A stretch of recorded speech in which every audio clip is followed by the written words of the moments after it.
I've been thinking about making a video about how to choose who you should listen to on YouTube or any social media platform. But there's so much that goes into it and unconscious biases that I have myself and don't even notice. If you've been watching me for a while, you know that being natural is one of the biggest factors in choosing who you should listen to. But if the creator you follow isn't putting everything he can into bodybuilding, which is sadly something that not all creators do, then his knowledge will become outdated.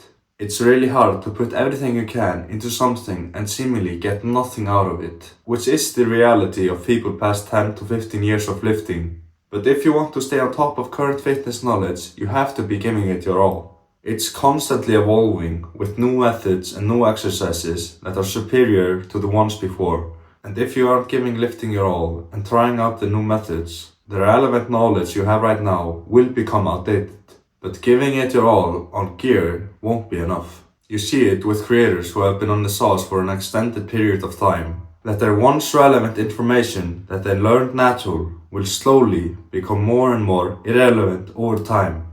Naturals who are closest to their limits are perfect candidates to try out the new methods. The perfected as a big portion of the training, that small adjustment that the science suggests are more optimal exercises or ideas, will either crumble compared to the current routines and therefore result in no additional gains, or break their plateaus. But half-assed experiments aren't reliable. If the lifter doesn't give it their all, they can't say whether the new info is or isn't more optimal. Or worse, if the lifter doesn't give it their all, loses some muscle, tries something new, and builds it back again, the muscle built past the previous peak is the only muscle that counts in the experiment. Since lost muscle is easier to rebuild, we could theorize that someone could build back to their peak on a less optimal routine, which is really diluting the audience if the creator then says that the new routine is better than the previous one.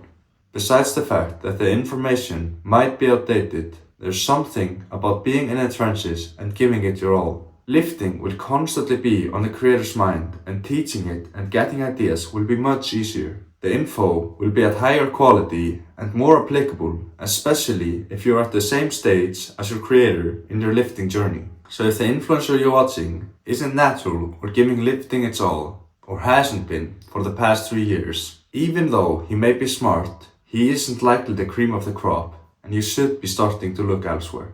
It's a short video like usual. I didn't go into detail into why being on steroids drastically decreases your ability to learn what's optimal, because I already made a video about that called The Real Reason Why You Should Listen to Naturals. If you have any questions, drop them down in the comments down below. Otherwise, I'll see you in the next one. Peace.